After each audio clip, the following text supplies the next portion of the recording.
Masiah, Yahweh yang hidup dan berkuasa yang selalu menyertai kami, jaga lindungi bentengi pagari kami dan berkati kami, berikan kecukupan, kelimpahan, sukacita, damai sejahtera yang kami rasakan sampai saat ini. Kami sangat bersyukur Tuhan karena kami boleh hadir di tempat ini Tuhan, guna memuji membesarkan nama-Mu, merayakan Sabat-Mu yang kudus di tempat ini.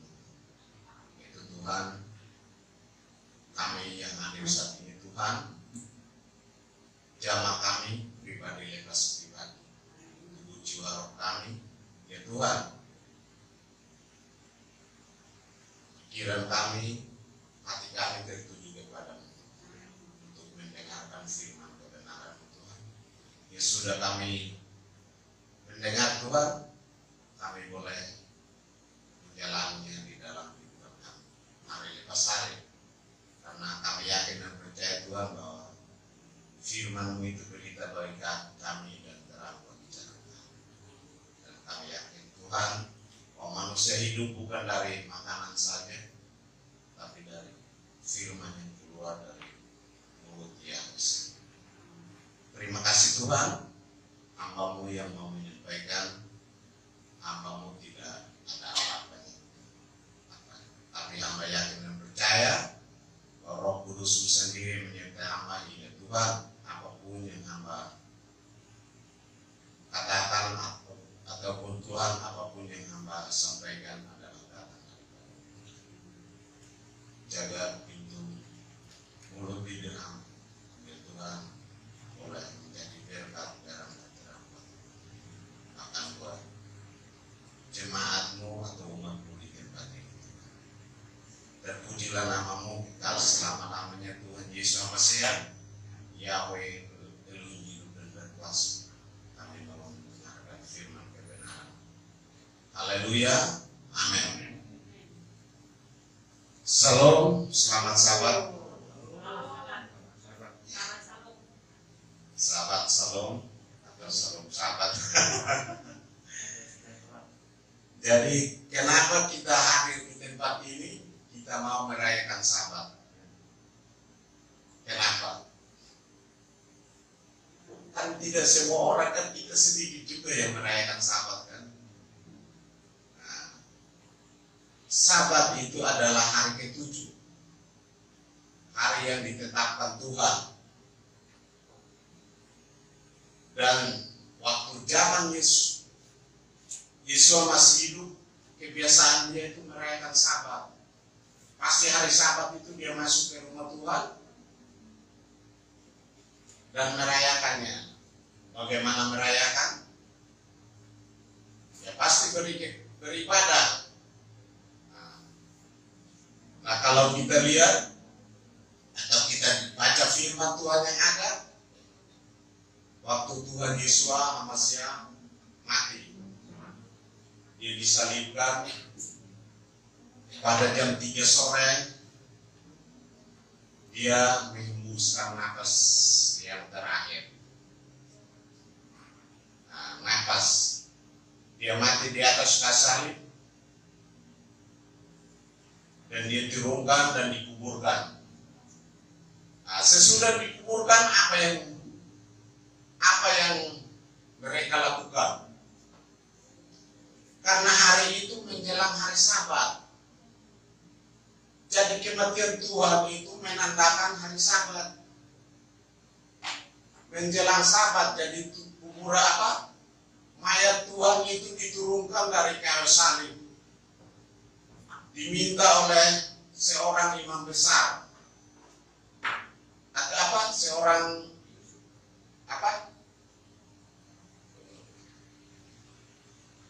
yang disebut Yusuf Arimatea. Dan itu kuburan yang disediakan untuk keluarga Yusuf Arimatea, tapi dia minta untuk dikuburkan Yesus di situ. Sesudah dikuburkan, ini pertanyaan, jangan saya hanya sendiri yang memberitakan, tapi kita sama-sama menjawab. Sesudah Tuhan dikuburkan, pada kemana?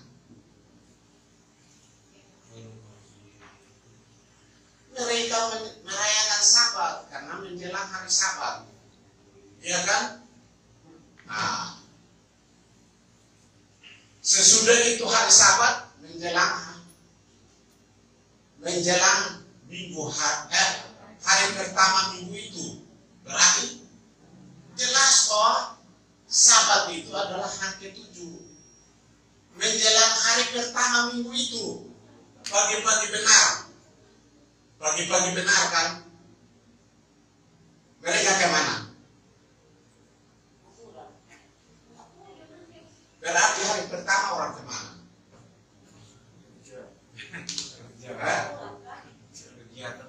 Ya sesuai firman Tuhan, hari pertama itu Maria Magdalena dan Maria ibu Yesua bersama Maria yang lain, mereka kemana? Hari pertama itu mereka ke kuburan. Jadi orang yang mau ke kuburan itu pada hari jadi saya bilang jadi itu cerita Alkitabnya, itu bukan main-main, itu bukan saya karang-karang. Di hari pertama itu mereka ke kuburan. Jadi kebiasaan orang hari pertama itu pasti ke kuburan. Itu cerita Alkitab, ya kan? Bukan saya karang-karang. Coba baca di kematian Tuhan pasti ketemu itu.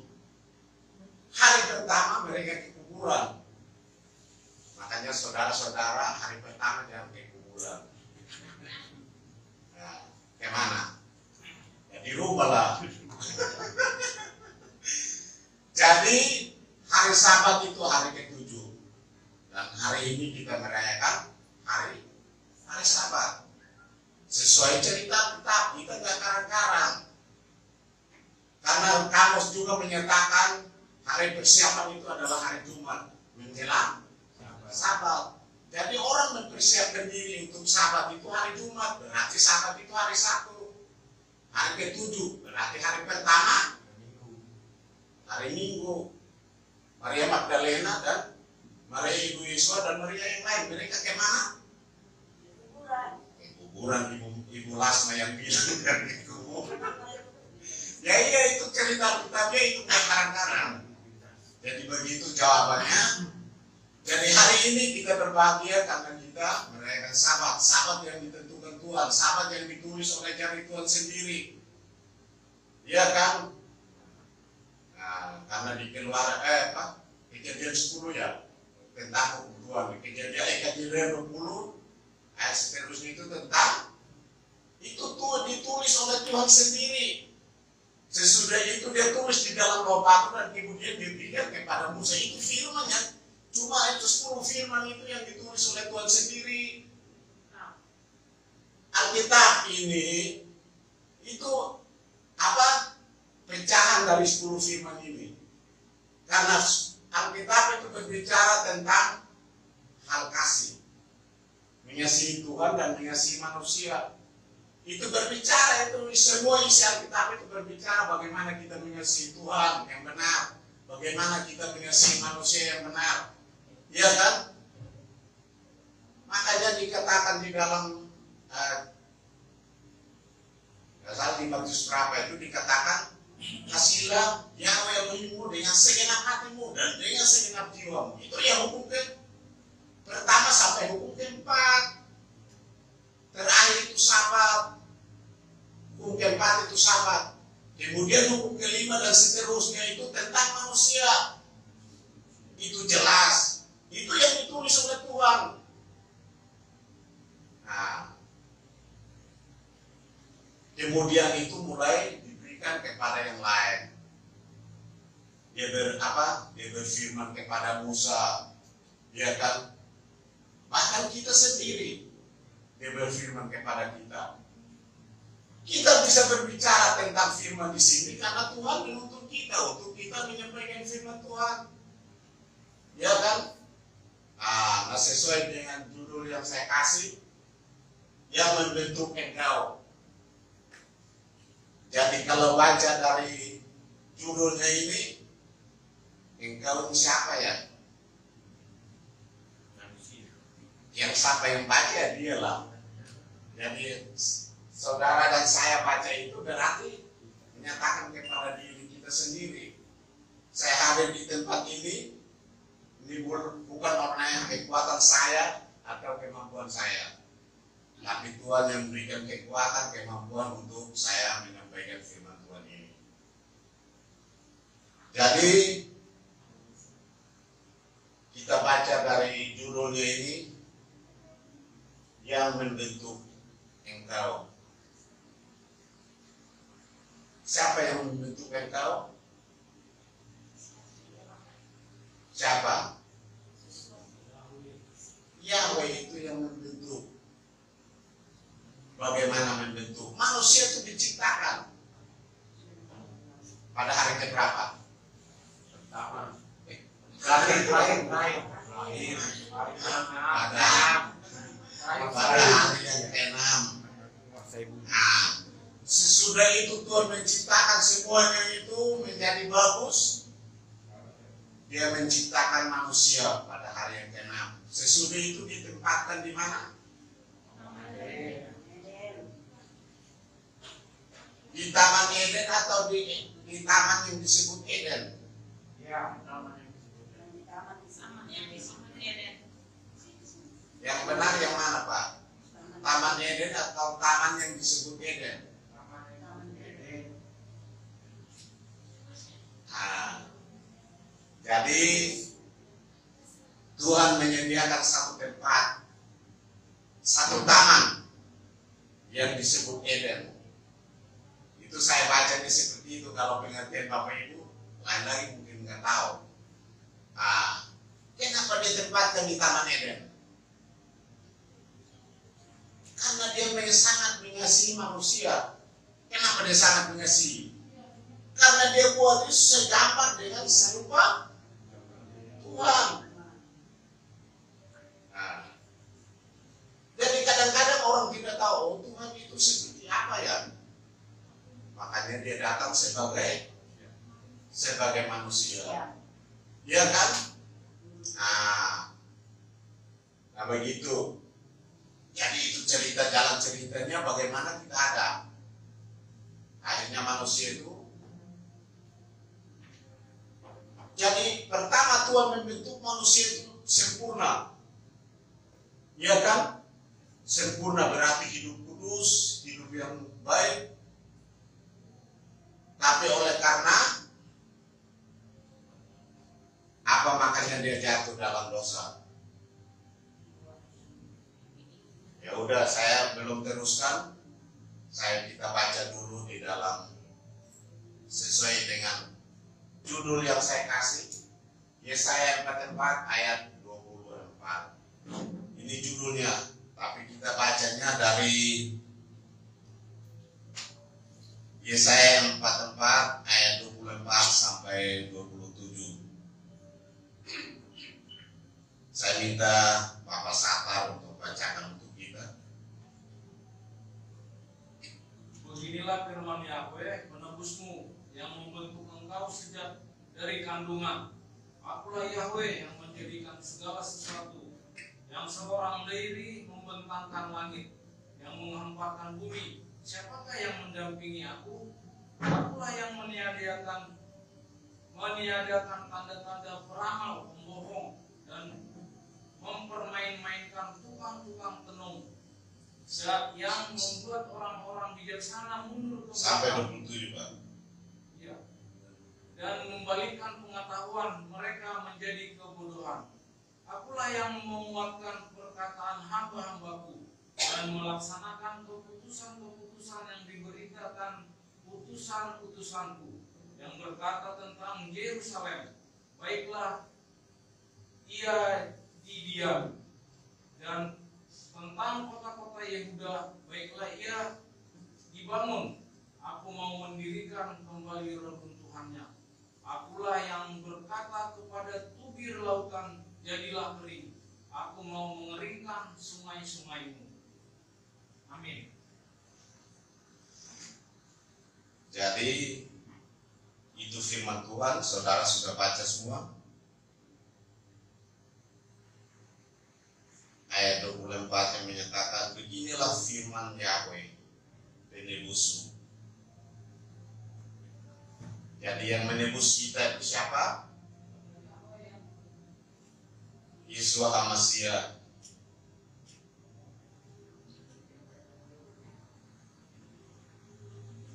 Dia datang sebagai manusia. Yahweh itu datang sebagai manusia, yang kita sebut Yesus HaMasiah. Itulah yang menebus kita. Nah, kenapa dia harus menebus kita? Kan tadi kita diciptakan sempurna.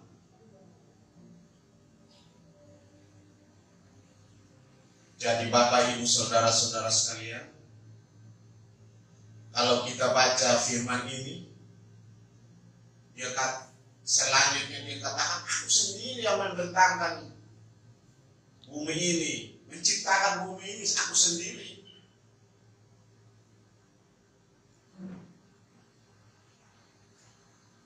Jadi sesuai dengan bacaan kita ini, membawa kita untuk mengerti lebih jauh kenapa ada penebus, ya kan? Kenapa kita diciptakan sempurna, tapi pada akhirnya ada penebus.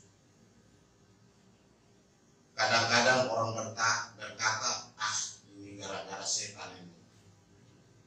Nah, dia sudah berbuat, dia tahu itu dosa, tapi dia melakukan, dia katakan ini gara-gara setan. Makanya saya jatuh dalam dosa. Jadi yang benar itu kesetanan atau ketuhanan? Ya kalau kesetanan lain-lain kan, karena dia buat seperti setan.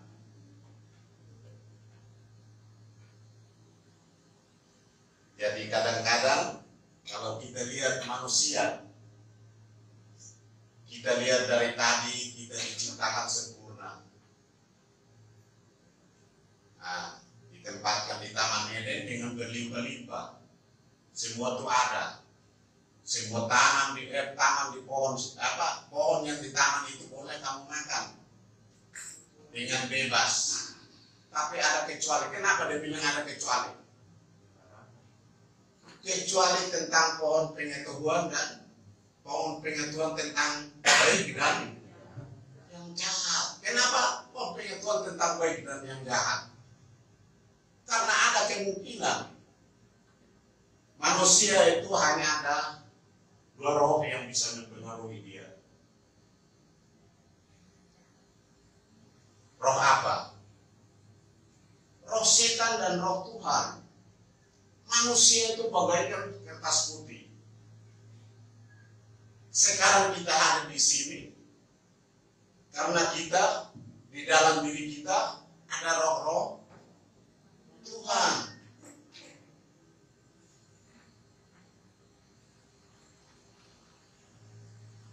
Jadi pertama Tuhan menciptakan dunia, dia memisahkan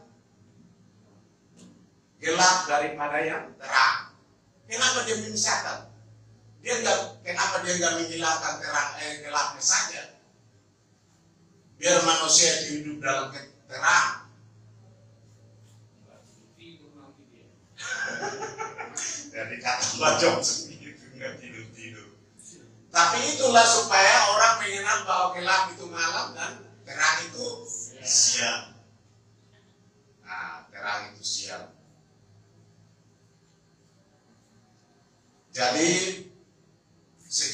segala Tuhan menentukan segala sesuatu itu baik adanya.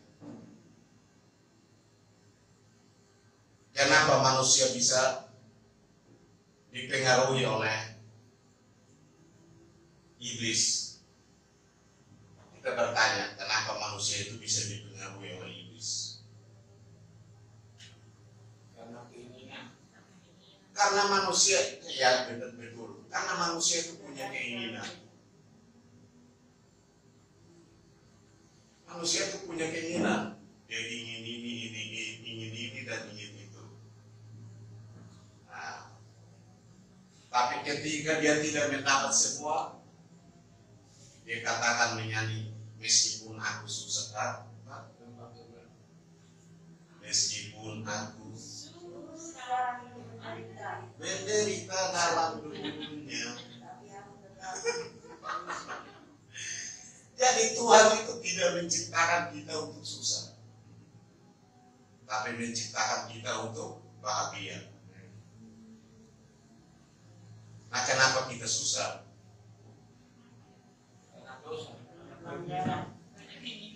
Iya. Banyak masalah. Jadi Tuhan menciptakan kita sempurna. Tuhan mau supaya kita bahagia. Masih ingat khotbah saya yang sudah lalu? Yang dua sahabat kemarin mungkin. Iya. Iya kan? Saya katakan Tuhan bisa mengambil rohnya.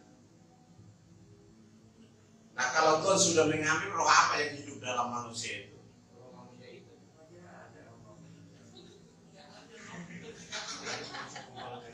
Roh manusia itu diberikan oleh Tuhan. Kalau definisi manusia itu nggak ada rohnya, nggak ada roh yang istilahnya dikatakan roh manusia. Roh yang bisa mempengaruhi manusia itu cuma ada dua, roh Tuhan dan roh setan. Yang diambil itu rohnya Tuhan, roh itu ambil, tapi manusia punya roh, kalau enggak jalan. Sebut roh manusia itu apa? Ya yang sekarang kita punya. Jadi dikatakan begini, di dalam dunia itu hanya ada dua roh, roh Tuhan dan roh setan. Manusia itu bagaikan kertas putih. Sekarang itu ditulis oleh siapa? Nah, justru itu manusia membutuhkan penebus. Membutuhkan penebus. Jangan kita katakan inilah takdir. Ya, karena saya kalau kesaksian saya menyambut ini dengan satu kesaksian. Kalau saya dilahir kita dalam satu kandungan itu 10 bersaudara. 10 bersaudara dan saya adalah anak yang nomor 5. Waktu saya kelas 2 SMP, bapak saya meninggal. Adik saya masih kecil-kecil dan kakak-kakak saya masih sekolah. Dan sesudah bapak saya meninggal, kakak-kakak saya itu nggak ada yang sekolah lagi. Karena namanya 10 orang dilihat oleh seorang ibu.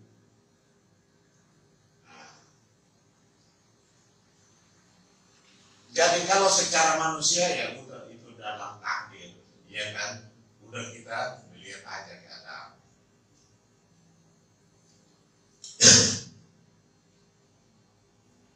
Kenapa kita katakan Tuhan sudah membentuk kita dari kandungan?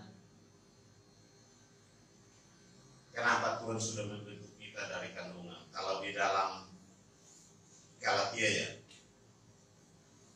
Galatia berapa?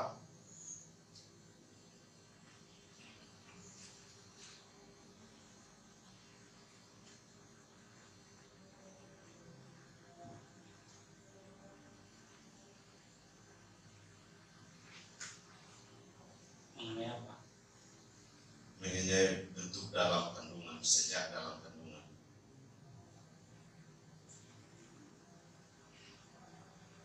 Ya seperti bacaan kita ini juga. Ya, tapi di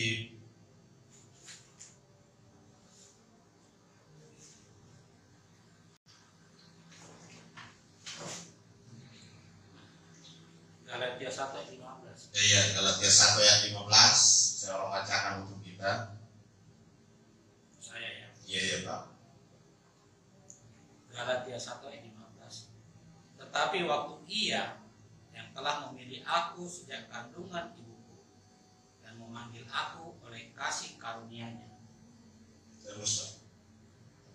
berkenan menyatakan anaknya di dalam aku, supaya aku memberitakan Dia di antara bangsa-bangsa bukan Yahudi, maka sesaat pun aku tidak minta pertimbangan kepada manusia.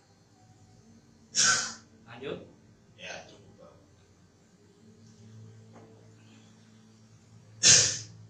Jadi sesuai dengan kesaksian saya kelas 2 SMP, iya kan?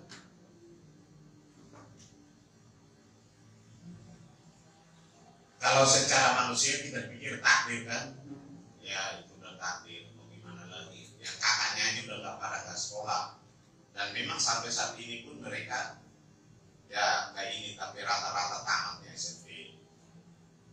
Nah, tapi kenapa saya harus bisa sekolah terus dan saya bisa tamat SKO? Kenapa saya bisa tamat SKO sedangkan adik-adik saya juga masih kecil-kecil? Kalau kita mengalah kepada takdir, berarti kita tidak percaya bahwa Tuhan itu ada.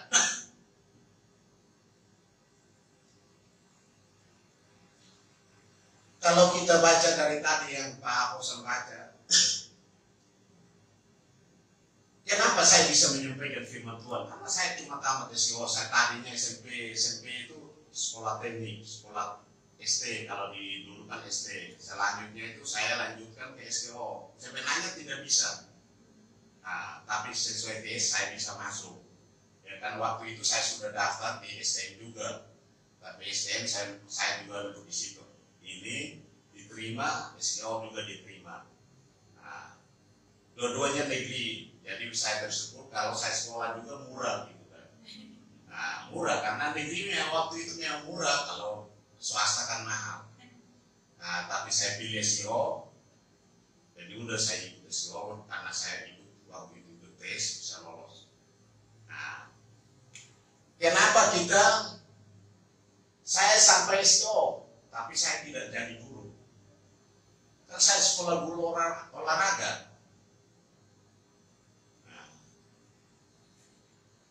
Jadi Tuhan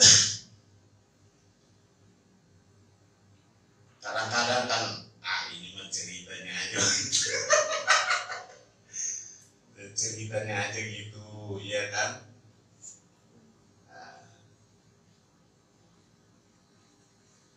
Jadi Tuhan mau untuk kita datang dan menceritakan tentang sesuai dengan tadi Pak Aposan bilang, kita sudah dipilih, dibentuk dari kandungan ibu kita. Kita hadir di sini itu jangan saya dari agama ini baru saya masuk ke sini, jangan gitu. Dia itu yang menentukan, yang udah bentuk dalam kandungan ibu. Dia tidak melihat, kalau dia sudah bentuk itu dia tidak melihat, oh kamu dari suku mana, ya kan? Dari Kubang atau dari Medan atau dari mana? Kalau dia sudah pilih, dia katakan di situ, dia bilang dipilih untuk diberitakan yang bukan kepada yang bukan Yahudi. Nah, kalau Yahudi itu sudah dipilih dan ditentukan untuk menjadi umat pilihannya. Nah, saudara-saudara sekalian, sesudah saya tamat, saya sempat mengajar di SMP, SD, SMP dan sampai SMA. Iya kan? Tapi kenapa saya sampai tidak bisa jadi guru lagi? Kenapa saya ada di Jakarta? Kan kalau kita lihat kan takdir. Kita kembali ke takdir. Jadi manusia itu kalau kadang-kadang berpasrah kepada takdir. Jadi saya bersyukur karena kakak saya tidak sekolah tapi saya bisa sekolah. Kenapa? Ya Tuhan memberikan hikmat. Saya sudah sekolah, saya tidak diam.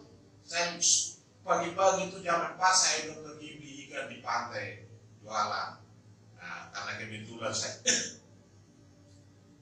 tinggal di asrama Brimob, orang udah pada kenal, jadi saya antar-antar aja, tinggal sore dan pulang sekolah berambil duit. Iya, begitu. Ya, dia punya duit juga, ya kan? Nah, sesudah itu lagi pindah lagi jadi tukang. Kita kerja di bangunan.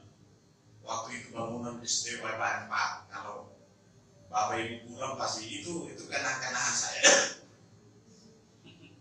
Jadi kalau saya sekolah sore, paginya saya kerja tukang dulu.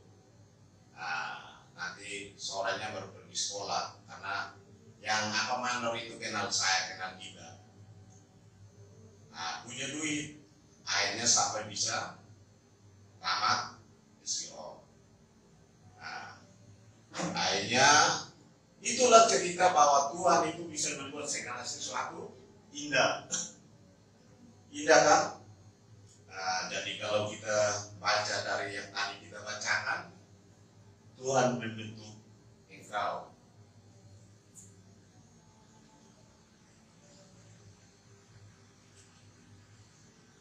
Salah satu cerita, ini bukan cerita untuk membanggakan, tapi itulah saya lihat bahwa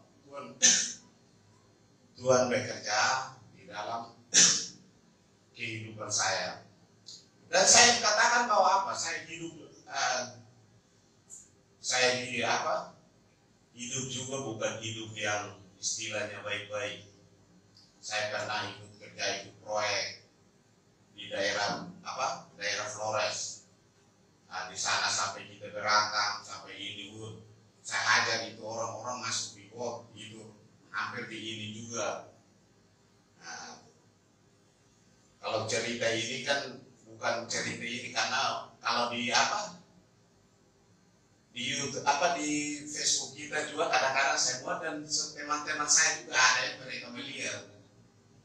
Jadi yang waktu itu sama saya juga bukan nggak ada, mereka nggak suka melihat ini Facebook saya kadang-kadang juga mereka. Jadi saya omong apa adanya. Saya ceritakan yang sebenar-benarnya. Jadi Tuhan membentuk kita itu dengan caranya sendiri. Akhirnya saya sampai di Jakarta. Kemudian sesuai dengan tadi yang kita bilang, meskipun saya susah menderita dalam dunia, saya mengiring Tuhan. Jadi Tuhan menciptakan kita bukan untuk susah, menderita. Tapi kenapa kita harus menyanyi begitu? Nah, iya kan kalau ini pertanyaan saya. Jadi kadang-kadang saya bertanya kepada anak saya, kamu ini tahu Bapak Satom kan? Tapi pernah nggak kelaparan?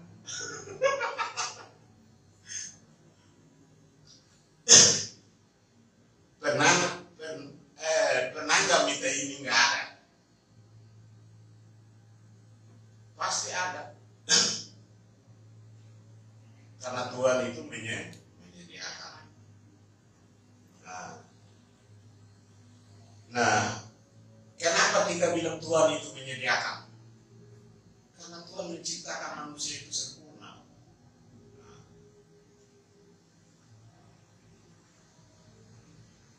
Terus selanjutnya itu, kenapa dia datang sebagai penebus?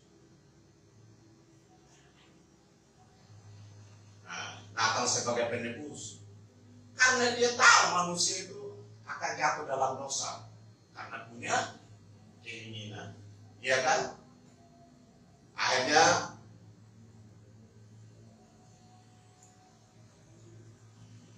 Tuhan mau supaya ada perubahan di dalam kehidupan kita.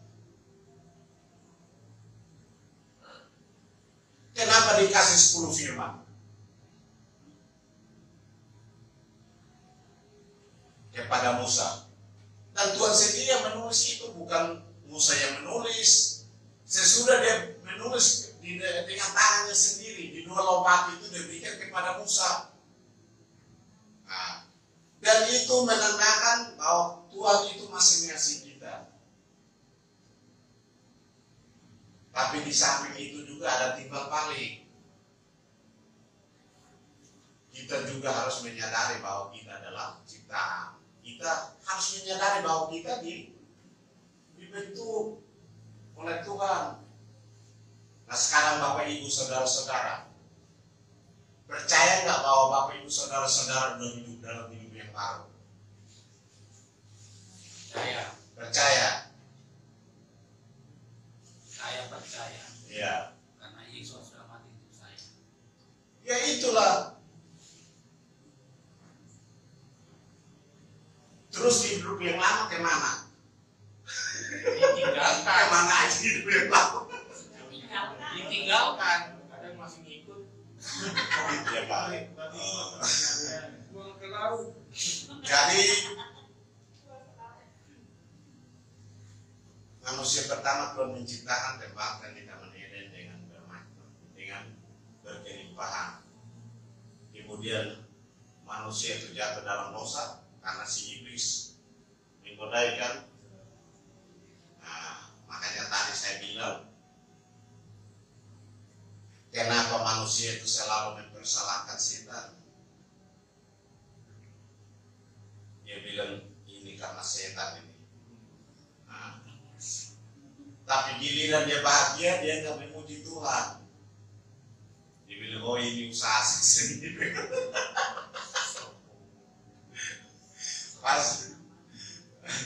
Pas seperti anak muda yang kaya raya, iya kan?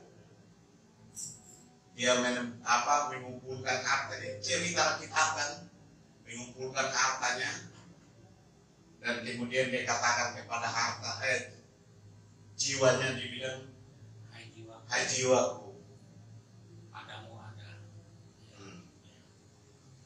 Jadi dia suruh jiwanya tenang karena banyak hartanya. Terus Tuhan katakan apa? Hari ini kuangkat jiwa dan rohmu daripada tubuhmu. Terus apa yang merasakan itu kekayaannya? Jadi itu hanya cerita kita bahwa kita hidup di dalam dunia, kita dibentuk oleh Tuhan, dan Tuhan mempunyai rencana yang indah di dalam kehidupan kita.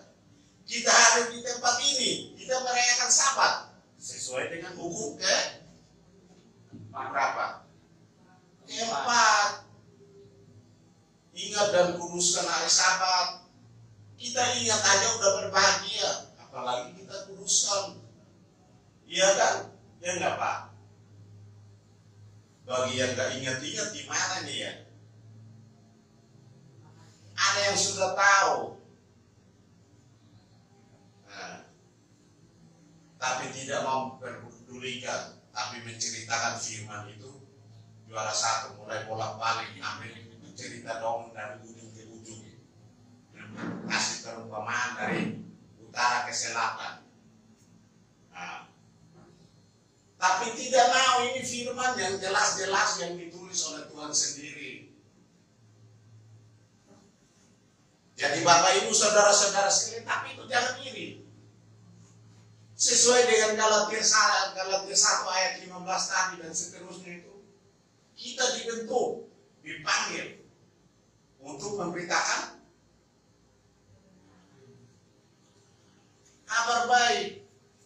Nah inilah Bapak Ibu Saudara-saudara untuk memberitakan Injil. Memberitakan Injil. Iya. Jadi kita beritakan Injil bukan harus pasang salib besar-besar di sini supaya orang mengenal bahwa kita orang Kristen. Iya enggak?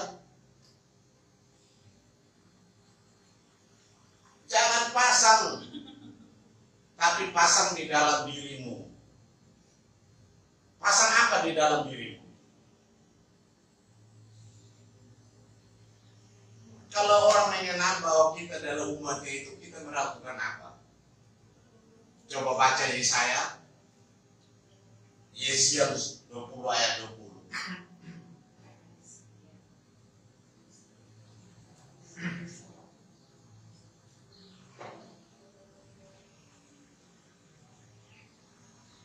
Yesaya 20 ayat 20. Ya.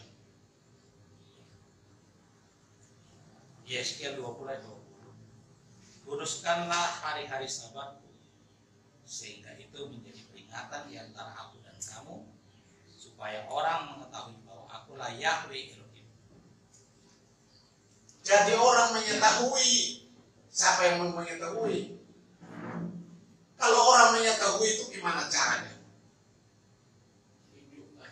Tunjukkan bahwa saya berhari Sabat. Kalau orang yang berhari Sabat itu berarti Tuhannya Yahweh yang menciptakan. Supaya orang tahu, orang mengenal bahwa akulah Yahweh Elohimmu.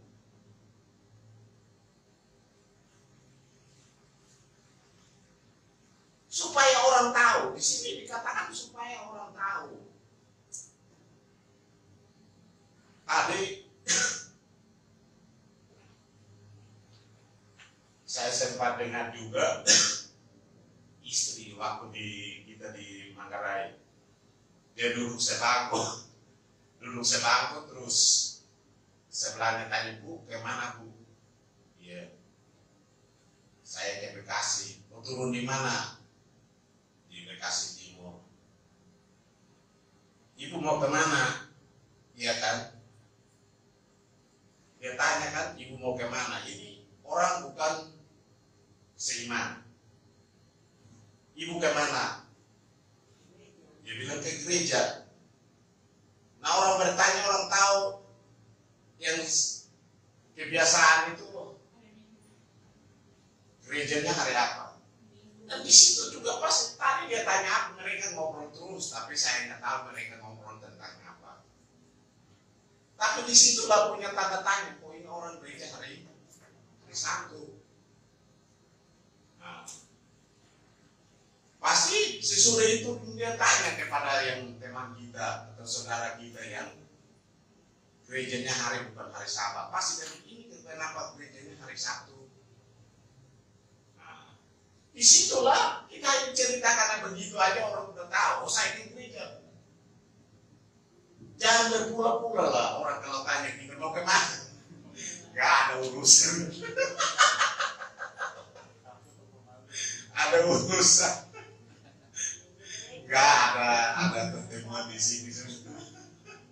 Bilang aja saya ke gereja. Di situ kayak gitu aja sudah menyatakan kemuliaan Tuhan kepada orang lain. Sudah menceritakan. Jadi bukan kita berjalan bahwa cerita itu bukan maksudnya begitu. Atau seperti yang tadi saya bilang pasal kayak gini supaya orang mengenal bahwa kamu orang Kristen. Nggak usah. Tinggal kamu menceritakan, orang tanya kamu jawab, itulah yang penting. Kenapa orang kan di grup kita kan tanyakan seperti apa?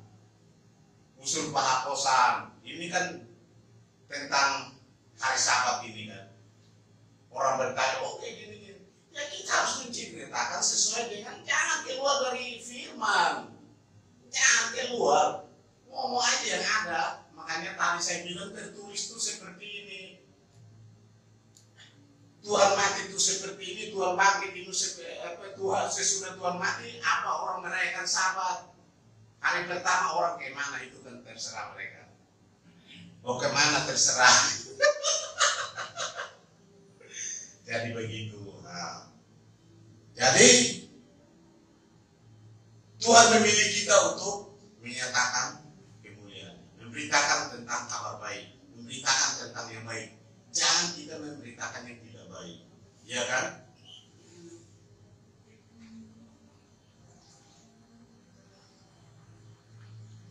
Sesuai apa saya yang kemarin,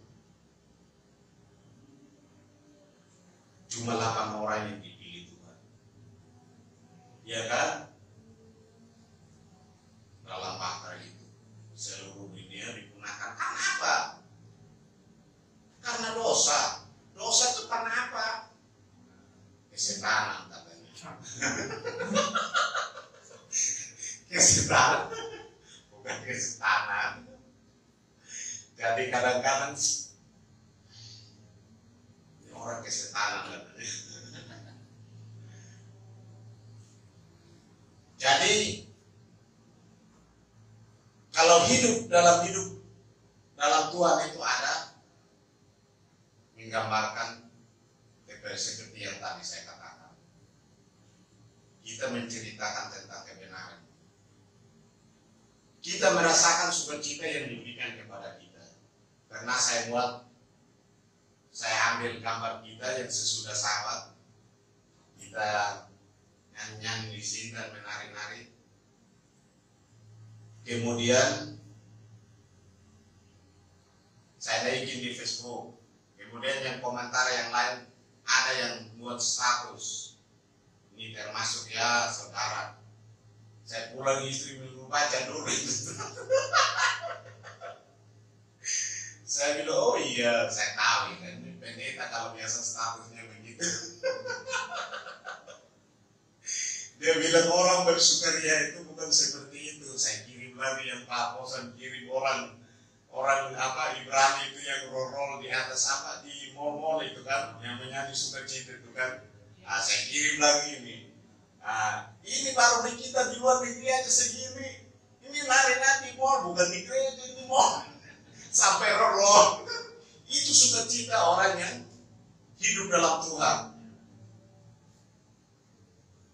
Orang sukacita hidup dalam Tuhan tidak sama dengan orang yang sukacita yang hidup di dunia, yang dansa-dansa sebentar lagi keluar sana. Udah, kalau orang Kupang bilang barau apa berantem. Karena apa? Senggol-senggolan, ya kan? Waktu dansanya salah minta pacar orang, pulang dihajat. Jadi sukacita dunia tidak sama dengan sukacita dalam Tuhan. Apa yang dari sana akan mengakibatkan semuanya tidak punya buahnya. Sukacita yang dari dunia itu akan menghasilkan buah yang seperti ini yang tadi saya gambarkan. Sukacita yang dari surga juga akan membuat suatu sukacita yang luar biasa. Makanya kan kita di sini. Jangan kita di sini sesudah kita di sini jangan seperti yang tadi kita datang. Tapi berubahlah. Tadi kita datang masih marah-marah bukan bersukacita. Jadi Tuhan tetap menyertai langkah kehidupan kita. Roh yang Tuhan berikan kepada kita bisa diambil dan bisa diberikan dan bisa diambil. Makanya pertahankan roh yang ada di dalam diri kita. Sesuai apa? Apa yang dikaruniakan Tuhan kepada kita. Karena kita tahu kita hadir di sini.